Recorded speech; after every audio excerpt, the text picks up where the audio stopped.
Should we go? Well, yeah, now, well, now that our boss is here, maybe we should start.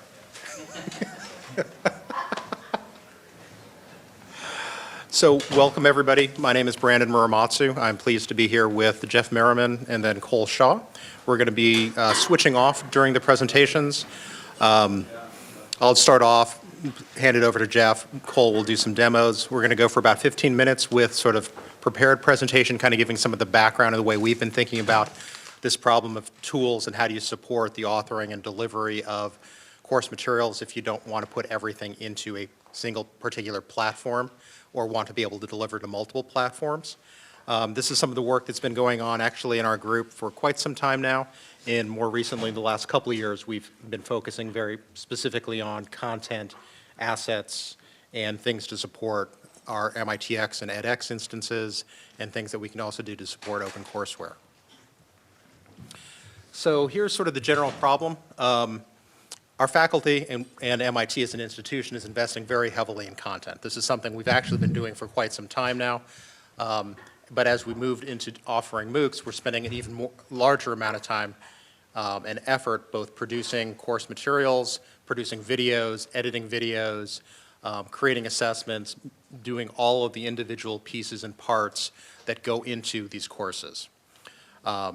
And ideally, we'd like to manage these resources, so not just leave them in a folder on a hard drive or a folder on like 20 different hard drives, so, since some of it's video, some of it's text, some of it's PDF files, but maybe be a little bit more intelligent and organized about how we manage it.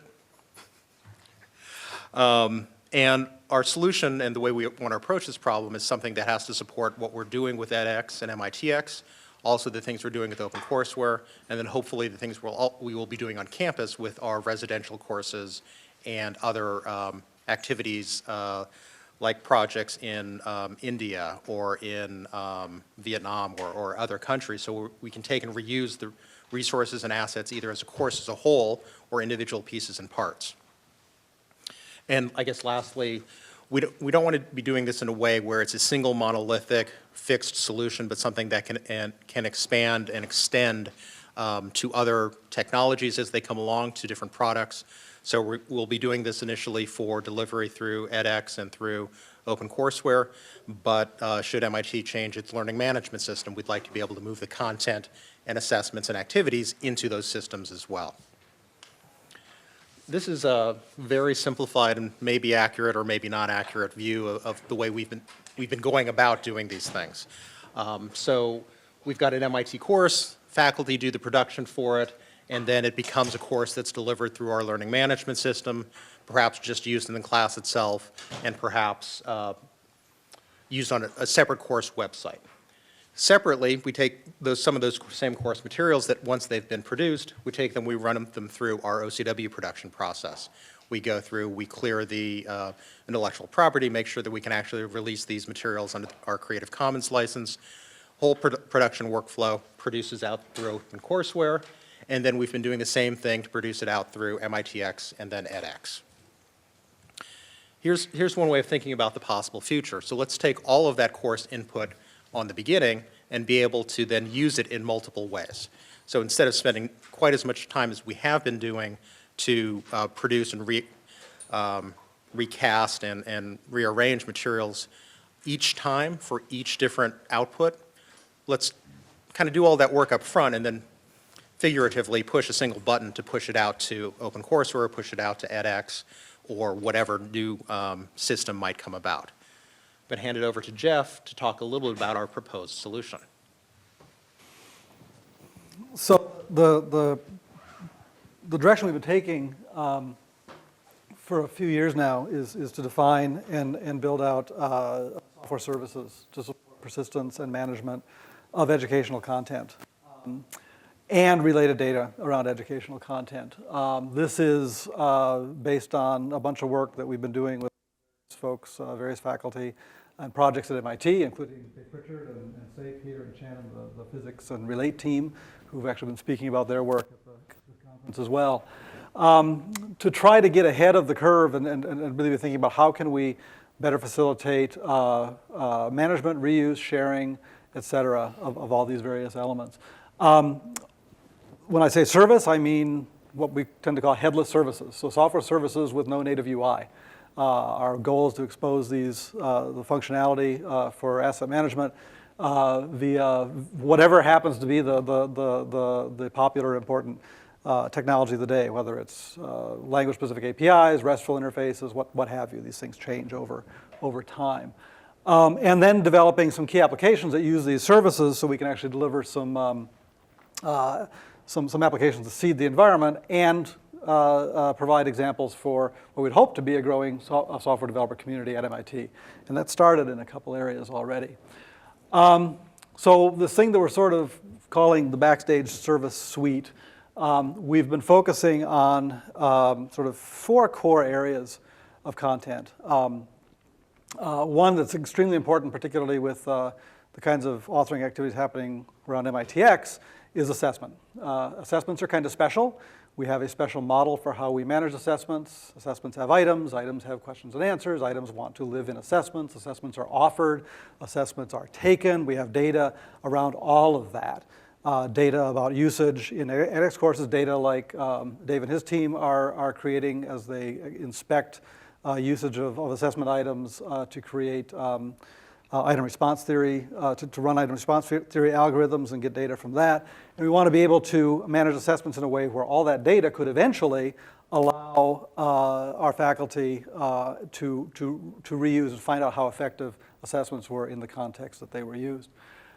General asset management, things like PDFs and links to external URLs that people are finding that they think are important for education. Video is a special type of asset. We actually model it using our basic asset model, but videos people tend to want to deal with videos in different ways, so we think about video asset management somewhat separately.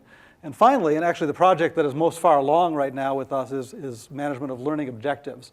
So we actually already have a service that we are supporting since last summer that's being used by a handful of developers right now at MIT to manage learning objective, learning outcome, topic models, relationships between learning objectives, as well as relationships between learning objectives, and the kinds of assets you might use to learn them, to assess someone's proficiency at a learning outcome, et cetera, et cetera. We could talk about all these things. We're only going to talk about a couple different apps today. The idea, of course, is that we are building, and we're trying to promote the use of these services as we develop them to build applications that might use one or more of these services to expose to users a nice consolidated interface that does something educational, whether it's creating educational experience or educational authoring, which is what we're going to show, of materials that can reach into these services and use them together to store data, to retrieve data, et cetera. So we're going to talk about a few of these, a couple of these in particular. And as the conversation goes, we might sort of look at some of them depending on what people's interests are. First of all, this thing that we're calling Backstage Producer. There was some code that we sort of received from the Physics Relate team about a year and a half ago or so, with this general idea of how could we better reuse the content that was being developed for our edX courses at MIT, among in this particular cadre of faculty and course authors around physics. And we're going to show the proof of concept that we've created that actually is being tested currently by key guinea pigs around here who are willing to put up with, early code. Some who are in the room. Yeah, we're happy to have you here. But basically, what this tool is supposed to do is supposed to allow us to better, a course author to better find assets that have already been used in edX courses, to decide whether they want to use them to populate a new course, and to provide a nice search for that. And let me show so here's sort of the picture of it. So it's a tool that doesn't yet, but we expect as we move beyond pilot phase, we would like this tool to use all of these services that we've developed It's really an edX focused tool right now. It's sort of think of it as an alternative authoring environment for edX. But the idea is that we all should also be able to package things and pump them out for other sorts of uses at MIT and elsewhere. So what we can do real quick here is do a brief demo of this tool, and then I'll come back and we'll do a brief demo of a second piece of functionality. So Cole Shaw, who's actually the key developer for these tools you're about to see. This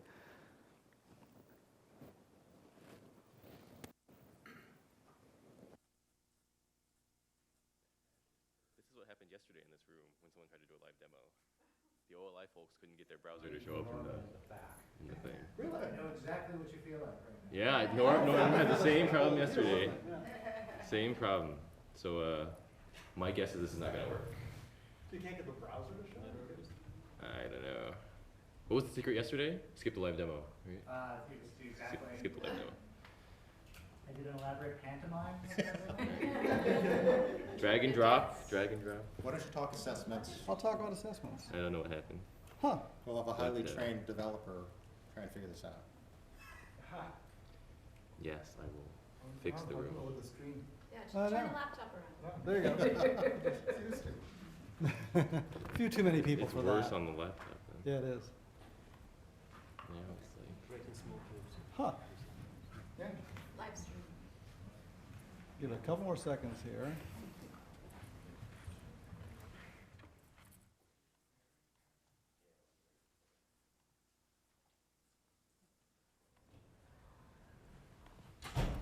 It's also interesting doing this in Spanish. you know Spanish.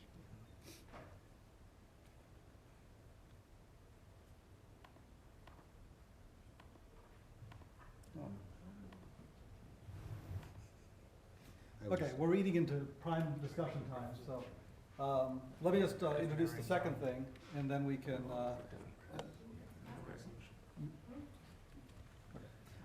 So, but you can see it. Afterwards, people can come up with, we can huddle around the screen. Oh, we got it. Or don't do mirroring. We turned off mirroring? Yeah, you can drag it over. Right, You can sit right, there. right. Ah. Non-mirrored. This is useful. You're gonna have to walk around it. We can have wireless. Wireless Help is working. stabilize this computer. All right. Well, thank you. So what we've kind of done is taken kind of like a studio add-on where you can, oh no, I lost my touchstone.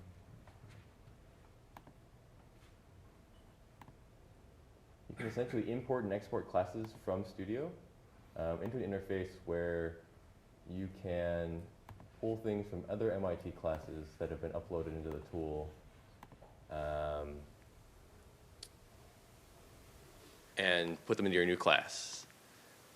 So one of the, so we've broken up the edX classes into each individual problem, each individual piece of HTML, and made them accessible to faculty to take one and say, I don't want the whole class from Studio, I just want this one A/B test, I just want the one chapter, and here it is in my new class. You can save this, you can export it and import it into Studio, and now you have all these extra components.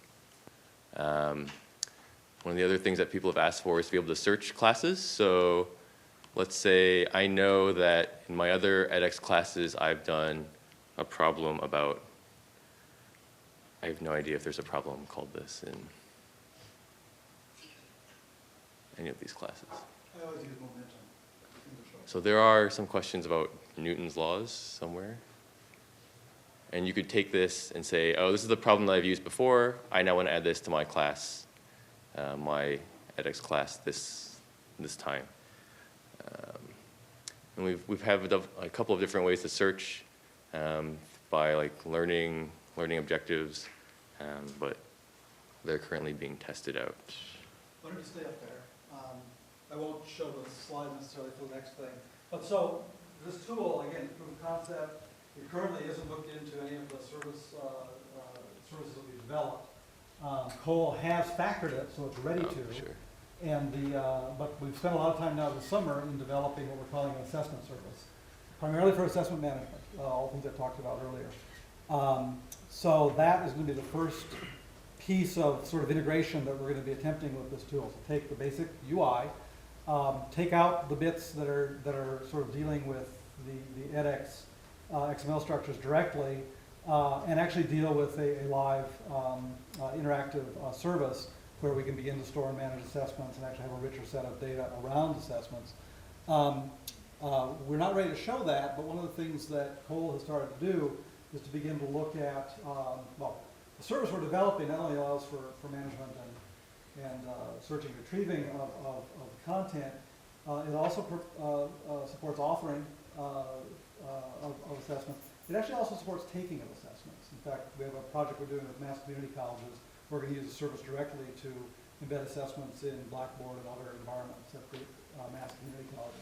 But one of the things the closer I look at is actually assessment authoring, particularly with respect to some of the more advanced assessment types that are being used in edX. So one is the drag and drop assessment type. You can show a snippet of that. Yeah, so a lot of the physics problems that are being experimented with are drag and drop type. And so we have kind of an alternative to the studio authoring experience is a more graphical authoring experience where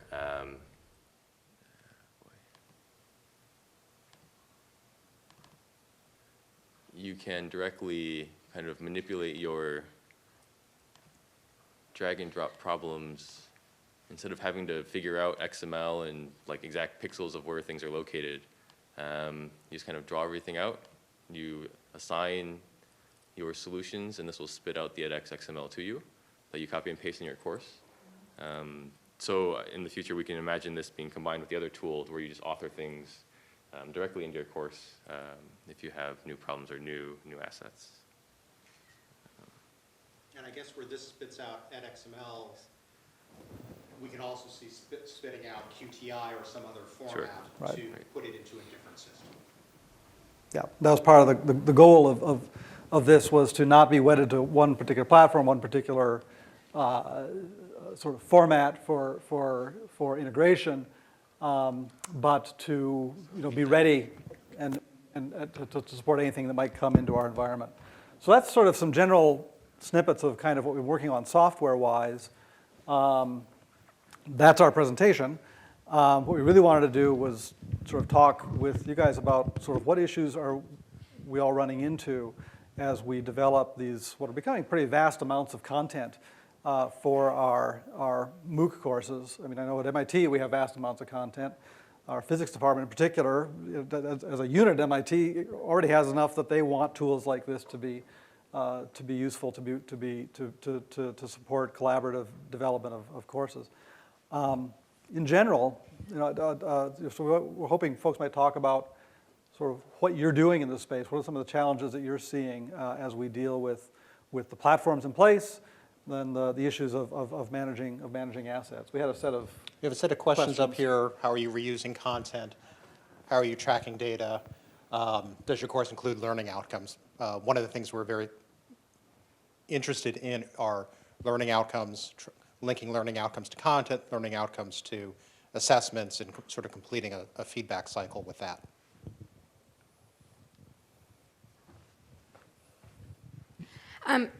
So I actually have kind of a technical question. So for developers who are building tools that could be assets, I guess I'm wondering what are the requirements for making something so that it can be sort of dropped in and reused in your context?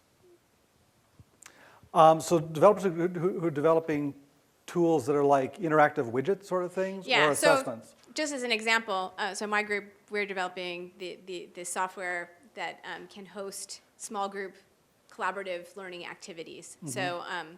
So in order to link it in, say, to a Coursera or edX course, we just had to develop a wrapper for the LTI protocol. But if I wanted to be able to have people author activities using this and then put it as an asset, what would have to be true about that piece of software in order to make it draggable? And So the software is a hosted service plus some sort of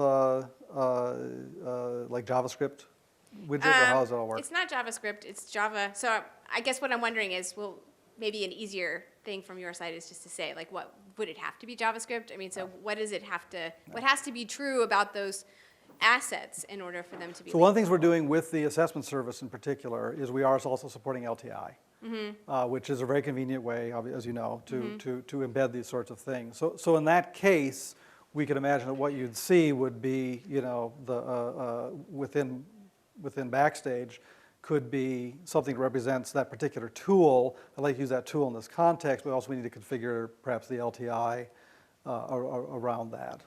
So we're trying to support those kinds of standards. We don't want to make these things up if we don't have to.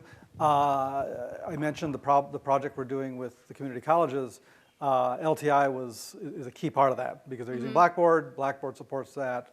We don't want to be, in that case, and maybe it's similar to yours, we are actually hosting the assessment engine. And we don't, and as part of this pilot project we're doing with them, we don't want student data, for instance, in our system. We don't want to manage them. We don't have to deal with accounts. We don't have to deal with the FERPA issues related to that. We're just happy to get, you know, what really amount to pretty sort of anonymized IDs that we can store, so at least we can understand if somebody, how far along in an assessment process, how many items they've taken, so if they leave and come back, they can get the assessment where they left it, but leaving it all up to Blackboard or edX or whatever the host system is for the course to deal with the with accounting and security around that sort of thing. So the fact that using LTI is useful in that space, and we could look at the tool, we could figure out how that might fit. Okay. Back here. Hi. So how are you dealing with issues like intellectual property? So a professor developing content for a course, will that be accessible for other professors? People can just take my teaching elements and put them somewhere else? How's that model? So the backend service model is pretty, it's pretty rich. We have a sort of a catalog structure around all this stuff. So with assessments and assessment items live in banks. We call them banks. It's a catalog, hierarchical catalog structure where you can create banks so people access. We give the owner of the bank their own rights to manage access privileges for their content. We have hierarchy in the model, so you could actually create subcatalogs that you might, where I might be the owner of the entire, I might have full privileges on the entire structure, but I want to create a special catalog for my TAs that's separate from maybe one for someone else, where I want to keep those access privileges separate. So we've actually built that all into the service models. I don't know how deeply Backstage right now supports access control, but as we move it to rest on top of these service interfaces, that's how we're dealing with it. We're allowing the owners of the content to set access privileges for the things that they're creating and how widely they want to distribute those. Assessment is a really good example of something as we've learned more about assessment and how people use assessment. Assessments are interesting because, well, for a number of reasons, but one is because of the sort of life cycle that assessments have. Assessments become stale as they get used. The information about the assessment gets out there, and then you can't use it anymore. So you can imagine, and again, the reason we did this sort of structure is you can imagine wanting to be able to say, the assessments I just did this past week, they're mine, right? And we're going to use them for a couple semesters. But at some point, identify, well, these ones are now available for self-study or openly or whatever. So we want to be able to support that. And we've designed the access control structure to allow for that. I was going to say, currently, I think it's kind of like a share with who you want to share with. So I don't see all of the courses in there, right? I only, the ones that people share with me, then it's we're kind of self-limiting that way.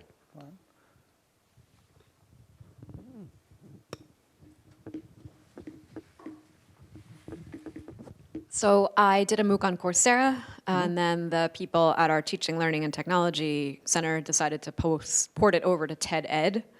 But the problem was my assessments were based on multiple videos, and TED-Ed only wanted assessments based on single videos, so they sort of had to work with me and create new ways of doing the quizzes because of the way it was organized. So have you guys addressed sort of the different So platforms you mean you were doing requirements? sort of like So in small Coursera, I had a video, week by week arrangement and basically one quiz per week. Right.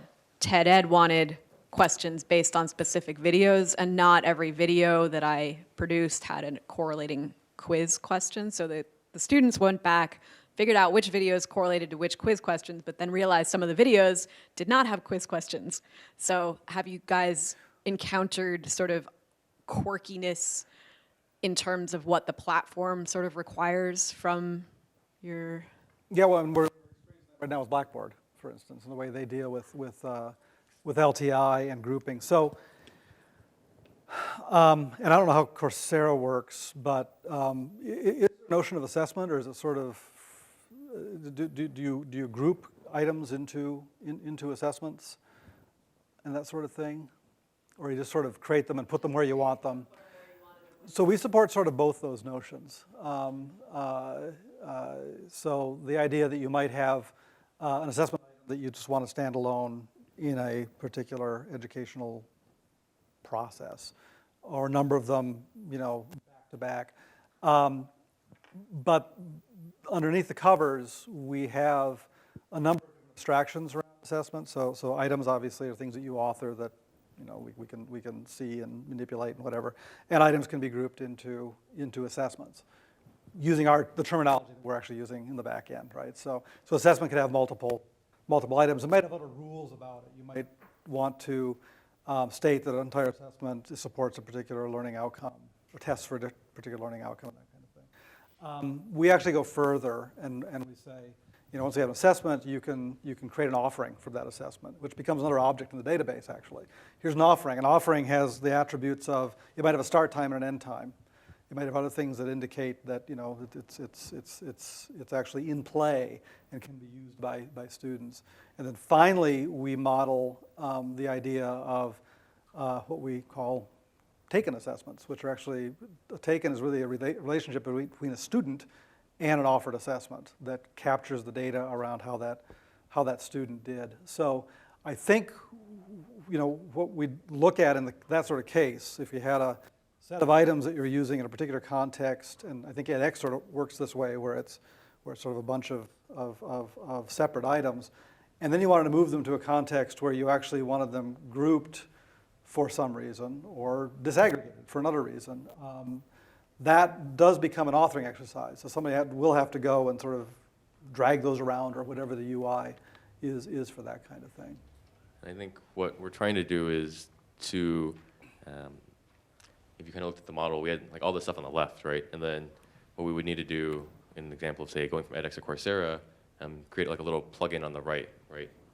We haven't gotten to that point because we're dealing only with edX, but we're creating the ability to do that in the future.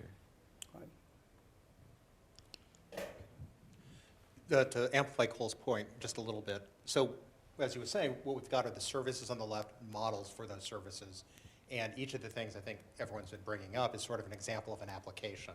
And so as we get more examples or need to support more applications, then we start building those applications to kind of do what's needed. Yeah, I'd like to shift the discussion a little bit to, so you're a teacher, and here's this thing here, and you can assign stuff from this library or other courses and reuse it. Are you actually going to do it? And if so, why? Or if not, why not?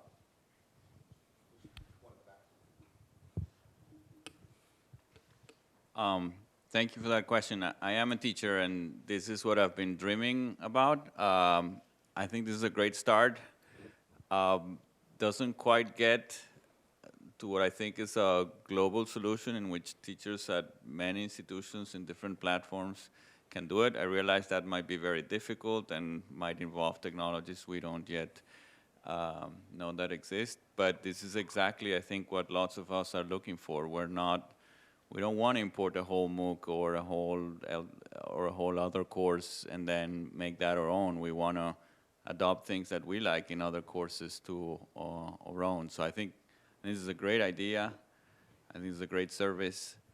It's not here soon enough for me, but it's exactly what I would love to see. So thank you for what you're doing. So I think about your hope that we can start to share across institutions and across courses and across platform types. I think that's something we absolutely want to support. And what we've been talking about sort of is a technical way to enable that, to be able to move between systems.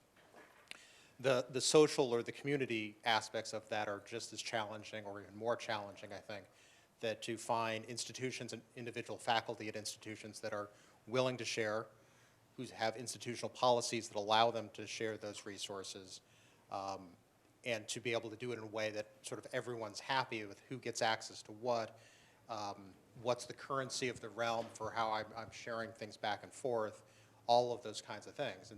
And one of the reasons we wanted to do this session is to find out what other folks are doing, find out what other folks are interested in, and then see how we can collaborate. Just a quick follow-up. I guess something that I think would be useful to some of us is to understand whether we can start using some of these tools to produce the content that then would be easy to share. Right now, I have no reason to use one or the other, but if you told me that if I use one of these tools, then that content could then be more easily shareable to other people, then I would love to do that. But I just don't know enough about whether this is available and whether if it is available, I can then put it in an edX course and so on. So to repeat the question, just so the mic catches it, it's what of these tools are available now? How can you start using either the services or the tools and to meet your needs? And I'll pass it over to Jeff to address that. Yeah, I wish I could say this is all available now. Everything we build, we put into open source. This is what we do with all the stuff we're creating. This particular tool, I think if we were to make it available, like Backstage as it is, make it available to the world, I think Cole would have a fit. And we are in discussions with others here at this conference to try to figure out a way to start extending this a little bit, to start to figure out what a community around these tools and services might look like. So we're certainly interested in talking about that. It's just that we're currently a very small team. It's really just about 1.5 of us right now, because I actually have to write code for this too, which I usually don't do. But we would like to start extending that team, but trying to do it in sort of a sane way. So this looks promising, as we've just talked about, but I'm wondering to what extent you're actually only accessing content authored within MIT versus potentially curated collections of open content that come from a more global set of sources, and whether, if you're not doing that currently, whether that's part of a longer term plan. Brandon might have something to say about this too. I have to walk towards the mic, however. So I think the answer is we're not doing it now. It's within our roadmap and our thinking about it. We have a number of projects outside of what we're doing to support here at MIT that will have us curating collections of OER, as it turns out, and seeing how we integrate them with various sources. So it's kind of a long-term vision and both the infrastructure that supports it and then individual applications that let us meet the sort of particular project needs. So I didn't go into detail on how this is architected, but one thing to know is that it's all based on what I tend to call an implementation independent API, which means anybody could write. Usually APIs, like the ones exposed by Canvas or Blackboard or whatever, they're exposed from that particular platform. It's only that platform that exposes the API. Mac OS is a good example. You have a bunch of APIs if you're a software developer for getting at the hard drive and the GPS and all those sorts of things, but those are specific to writing Mac applications. What we've done is we've defined a set of implementation independent APIs so anybody could write to it, and then we could federate across multiple providers. So if it's a technology that is really sort of already a repository of content with sort of all that repository management sort of stuff. An example I can think of, I don't know if anybody here from UT Austin. UT Austin has the Quest system. It's an existing question bank. It's an assessment bank that I'm not sure if it exposes its own API, but if it does, we could certainly consume it in this service and make that available. LonCappa is one that we've used here at MIT. Similarly, it has, and in fact, it's an example of a global community of educators who over the course of, 15 or more years now, have been developing content and sharing it. It has, I'm not sure if LonCappa has any hooks yet, but it's the sort of thing we can imagine implementing underneath our services and providing access to. As far as content that's available sort of on the web, we do have a researcher from Fujitsu Labs who's going to be joining us this fall who's doing work in semantic analysis of existing content, particularly around learning objectives. So if you have, or learning outcomes, if you have stated learning outcomes that are already connected to assets, we have some of that in our learning outcome service already. What can we learn from that, and then point the Fujitsu tool at another collection, and can we sort of find similarly valuable content to the ones that our faculty authored that might just be out there. So there are things we're experimenting with in that space as well. Could you say more about how the content is cited? So if I'm an instructor and I grab a bunch of content and I make my own course that's really a collection of other people's assets, how do I, both as a course author, know where it came from, and how does my audience understand better who actually created that content in the first place? How do I attribute it? Well, copyright and licensing and where did it come from and all that sort of thing. The service, the data model behind the service is actually, we have a whole number of records for licensing information, copyright information that people may or may not use, right?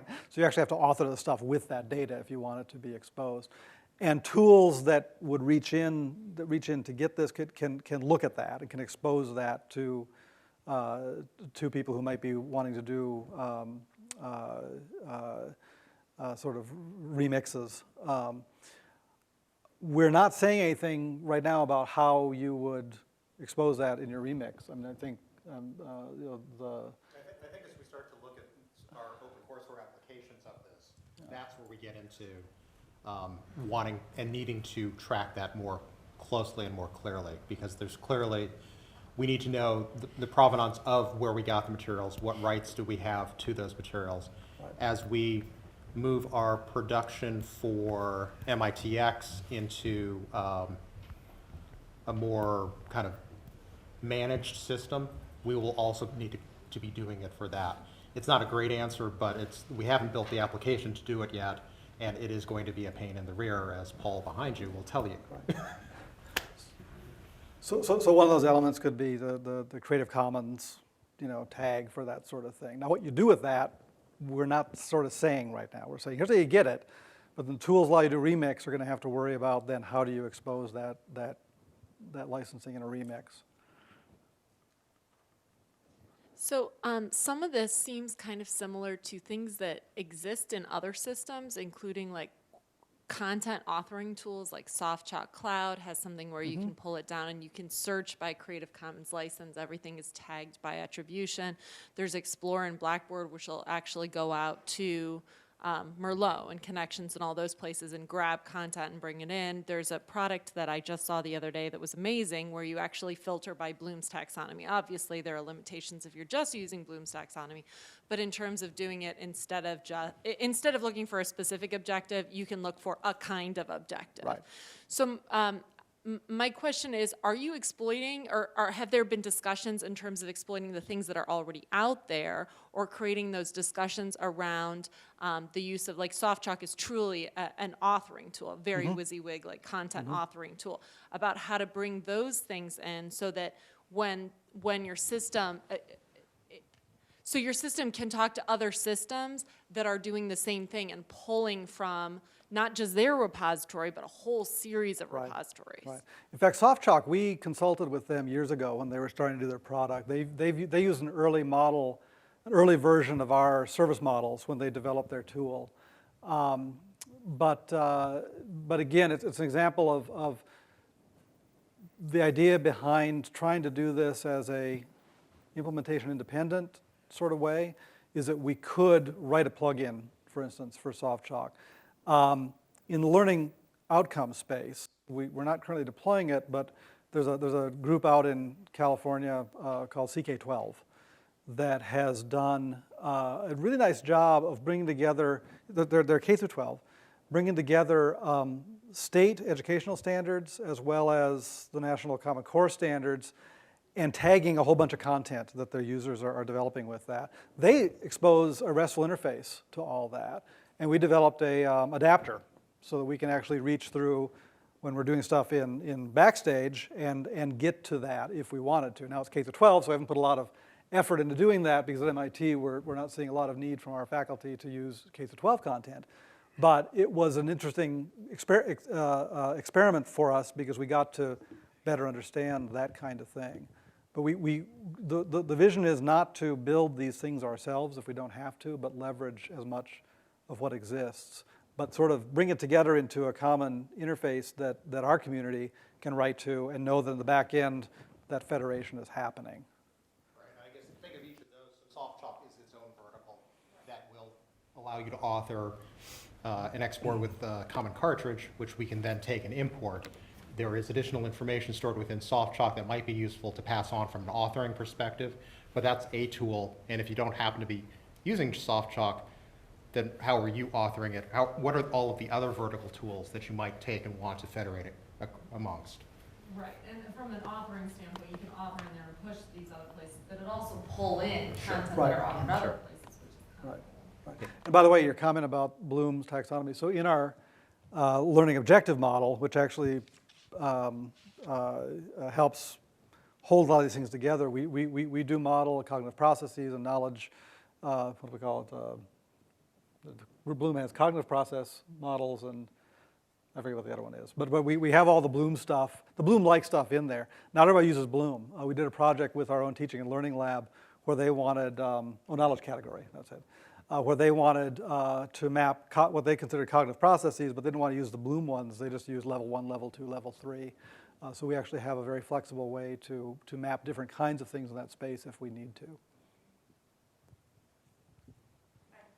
Hi, I'm Carrie from Canvas Network. Because you've designed these LTI compliant resources, I have a question about what you would recommend to developers doing this. And this actually, somebody in an earlier session asked about projects for project-based learning around computer science. Wouldn't it be great if we could get teachers to have students build LTI tools that we could all then use? That would be great, because they know what works and what doesn't, right? But thinking about SoftChalk Cloud, thinking about CK12, the quality of the tools, the LTI tools, and the depth of LTI integration varies greatly. Like at the eduappcenter.com, where you can integrate into Blackboard and Canvas and other platforms, these LTI tools. It's a catalog of different tools if you haven't seen it. When you add CK12, you get a hyperlink that opens up to a new tab. It's not a very deep integration, but something like Graph Builder, the LTI tool is deep and interactive, and the students can actually build and manipulate a graph right inside of the course. So how do you develop this? Like, what are some approaches that people should be using if they're thinking about creating a tool to either solve a campus problem or try to provide a tool that people can use everywhere? I don't have a good answer for LTI in particular. I've heard the concerns of LTI, and one of them is that you simply, you end up with also just a lot of sort of jarring, sort of different UI changes within your environment because it's really the service provider who's driving that. This is why we're doing headless services, and not a lot of people are doing this right now. The downside of headless services is you still have to write the user widget that talks to it. I think what we're learning is it's not too difficult to write those widgets. So something we'd like to try to promote and seal experimentation in is could we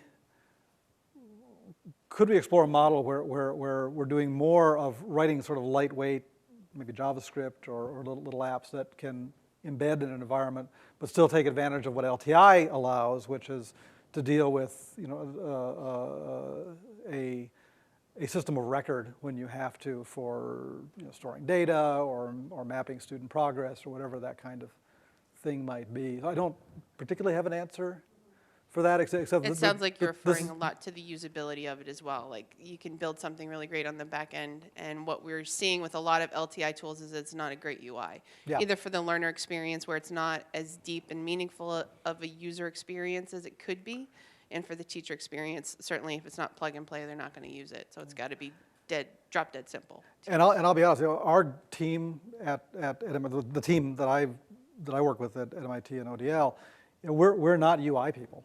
And we often outsource the final app development because we're not good at that either. And that's partly why we're sort of trying to promote the service model, because we think there's others out there that can write much better user experiences, but in the end, it's all the same kind of thing, whether it's authoring an assessment or following a pathway based on learning objective model or whatever those things might be. That's sort of how we're trying to approach that.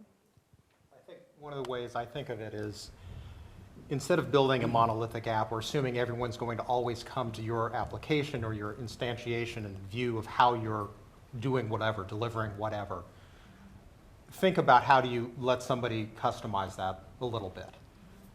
I could show you an example of one of the things we're doing to allow users, whether you're I guess an author, to embed an assessment in any web accessible content. Embed an assessment, a formative assessment, so we're not worrying about summative, we're not worrying about security and making sure we know who you are, but it's just for you to understand whether you're getting it or not. And we built it with a group of folks who understand services and defining boundaries between how their pieces of their applications are working. And what we're doing now is we're allowing you to theme it. And I could show you a way of, it's just applying a CSS file to to what's going on, but you have to be prepared to offer that as an option, right? So that helps some of the jarring thing that Jeff was just mentioning. Yeah. And also to understand that from the get-go, we're planning to use these items outside of the system in which they were originally authored. Right. And some of the tweets I was making jokes about either last night or yesterday were about, what if we had tools that we could use across platforms? Wouldn't that be great? Whether they're LTI or they're something a lot more complex and rich. And one of the challenges we have, I think, is we have all of this richness in our edX courses and the interactive assessments and activities that we're building in JavaScript, but are so deeply integrated with edX right now.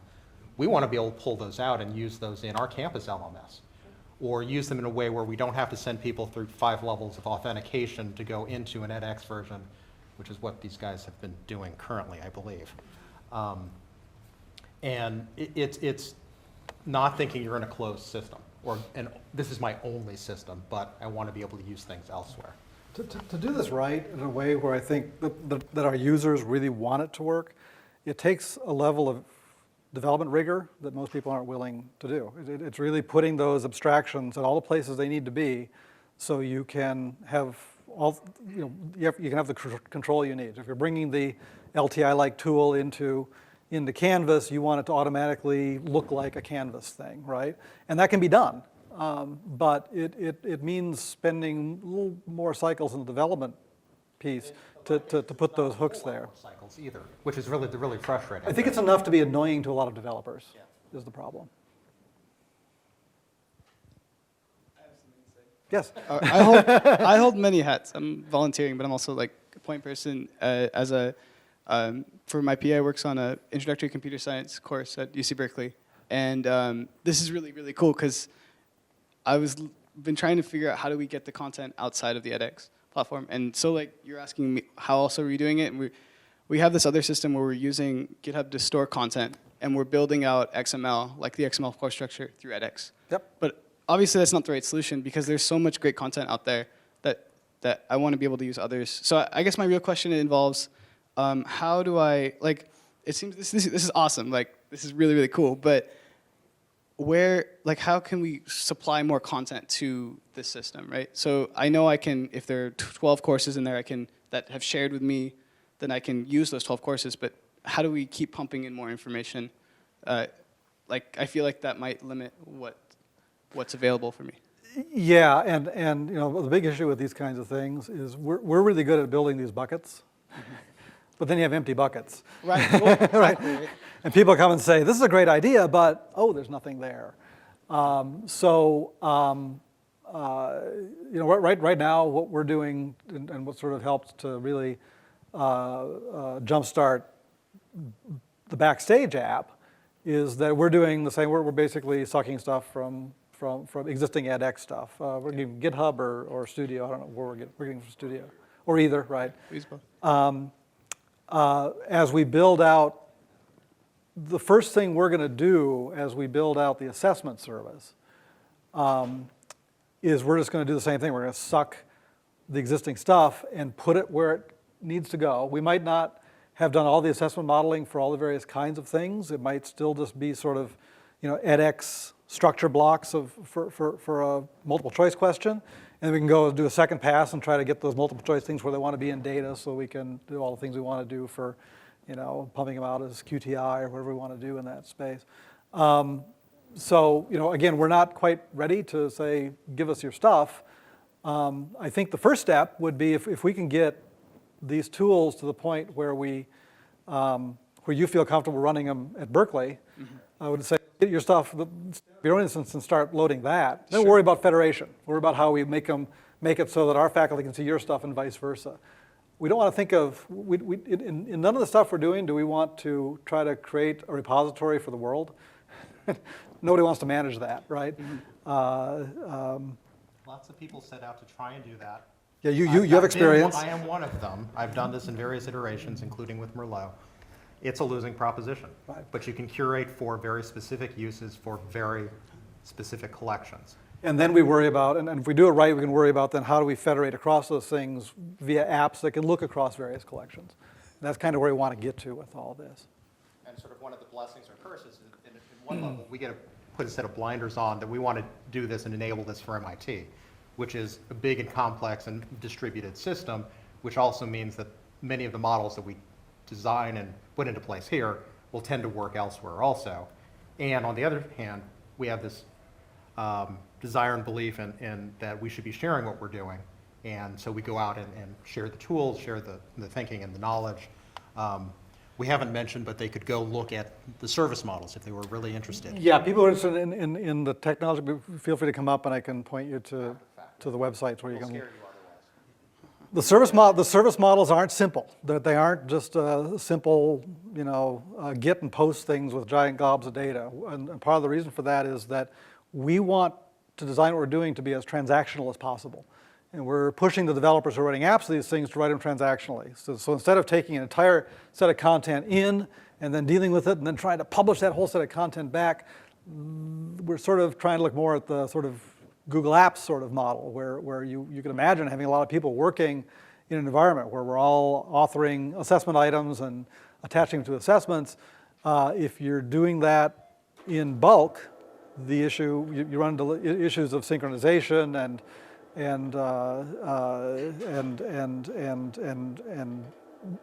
journaling and rollback that you don't really want to have to get into. You want to be able to try to edit small things, and if your edit collides with somebody else's, well, you've only lost a small thing, right? So we're really pushing a lot of, I think, interesting techniques in all this, and we'd love to, you know, work with more people interested in working in that space. Hi, I'm Saif Rayyan. I work at MIT. I've been working with you guys and with Dave Pritchard and in the physics department. And I just want to emphasize something that some people might have mentioned. I've been working with MOOCs for the past 2 or 3 years. I have 10 different copies of 10 different implementations of the same 2 courses on my computer. In each physics course, we have anywhere between 200 and 400 assessment items. In every run of the course, we try to cycle through a library of 15 years worth of problems that we do here at MIT. It's impossible for me to know what is it that I've done a year and a half ago. I'm working with 20 or 30 people that on creating content, whether they were faculty or students. I think it's really important for us, if we're talking about transforming education, I love your question about, you know, how can we figure out the effectiveness of the content. We ask the same questions in class year after year, and we have no information that's stored anywhere about, you know, the percentage correct. I'm not even asking about any other metrics. We really need this tool or something like this to offer any courses. I don't know about you guys, but we cannot continue sort of putting all this content in MOOC. If we want to test, it's really the next step after you've created the course.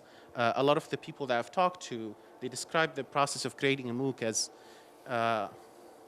being the most difficult thing they've done in their life, because it takes you 100 hours a week for months to get a course up, and it's very difficult for you to think about how to make the course effective. How am I going to use it with my students? How am I actually going to sit down and think about improving their understanding and figuring out their misconceptions?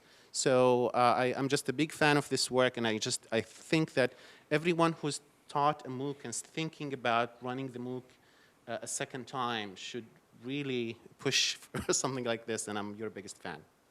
Thank you, Sid. I get to make my joke about the Massachusetts Institute of Technology, as random things go on and don't go on with our technology.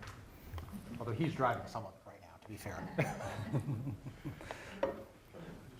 SAFE was actually, it was a few years ago now, when we had those modeling exercises. We were particularly trying to figure out how various of our faculty thought about learning objectives, learning outcomes, and linking those with assessment. So many hours of whiteboarding activity where we sort of taught you guys entity diagramming and came up with, it was actually some of the real fundamental work that led to a lot of this. Yeah, so I really wanted to say two things. The first one is, if you look at any of the NRC reports on discipline-based education research, the physics-specific one, how students learn, the number one thing they say to improve education is use research-based resources. I haven't heard a talk about that at all. Everyone, you know, is just, okay, so that's point one. It'd be great if we could get research-based resources in there. The second thing is the road, this road is littered with failures. How many people here know about the National Science Digital Library? How many people use it when they do their course? Who is responsible for What? Okay, yeah, okay, but it doesn't get used. There are Compadre in physics or Merlot there. There's tons of material there. And in fact, I know very few teachers who use it regularly, let alone when they get a new course, go there. This is not an insurmountable barrier, because Mastering Physics has a library, and people go there, and 2 million students use it, and 100,000 teachers use it. Now, Lon Kappa, which is open and doesn't have all the financial and personal might of a publisher behind it, they have 150,000 students using it. It's 10 times smaller than the commercial things. And that's the only example that I know of an online system where there is actually reuse of material. And in fact, you can look at Lon Kappa. What's very interesting is you look at Lon Kappa over the 15 years, and you see the number of problems assigned going up. And you see the number of, each year it's higher and higher, and you see the number of resources in there is flattening out. The rate of generation of new resources is not proportional to the number of resources used, which means that the existing resources are reused more. And all of those systems, the ones that are successful, have lots of metadata and lots of vetting, and there's a tremendous amount of assurance and searchability that goes into a teacher actually being willing to use some piece of content that they haven't tried before. And I think that's the biggest barrier in these things. You know, whatever technical solutions you have to glom material from over there to over here, the farther you get it from, I mean, even within the edX system, there's going to be a lot of variety and a lot of material. you're just going to have a tremendous time glomming something from some other system that you don't even know what universities use it and trusting that material to use. And I think until you can overcome that barrier, these stuff will not be, whatever you build will not be used. I hate to be so pessimistic, but I think that's a lesson in history. Just a quick counterpoint on that. I absolutely agree with you. I think that maybe it's not a counterpoint, but the challenge is then, how do we build something that is so easy to use where they can focus on evaluating the content rather than struggling to find what they need and implement what they need? I think that's a big challenge for adoption. I agree with you, trust. And a cultural shift is needed in order for people to adopt open education resources, but the technology's got to be there too. It's got to be dead simple, easy to find it, use it, cite it. There's got to be metadata. We have to help each other use this. If we can build it, people that have the skills and the knowledge and know how to build the back end, get with the people who know how to build the front end, make the user interface so elegant and simple and easy. Hopefully we can make that cultural change. If I may just add to that, I think the caution that you provide, Dave, is really important. But if I look at the progression of these things, people talked about Merlot, and you had collection models which required everyone to feed it to the mother load, right? As different from a federated model where you say, look, when the Berkeley question came up, you do what you got your stuff, and we'll make sure. So the finding, getting, using problem was a big barrier. Now you say you can find, get, use, but alongside of these kinds of technical things which make it easier to find, get, right? There's also other developments that are happening. People are putting out rubrics for quality material, much more than they used to. Your point about research-based or research-qualified material, things that where there's evidence of working under different conditions in different contexts. So there is need to build that kind of information around that. Provenance, that's what I was saying. Who did it, under what conditions, when was it successful? So this thing is not being developed developments like this are not done in isolation, are the only thing that's going on. There's a lot of recommender systems, reputation systems around content that are also being built alongside, which I believe will facilitate this kind of sharing that, that the gentleman over there said he'd really like it, because before there might have been quality content, we couldn't get to it. And if you got to it, you can pull it down. If you pulled it down, you can use it. Right? So some of that level of issues are being resolved. Alongside, there are other kinds of issues that need to be done. Okay, thanks a lot. We're now well over our hour. Thank you guys very much for participating, coming to the session. If you have more questions, we'll be up here for a little bit. Thank you.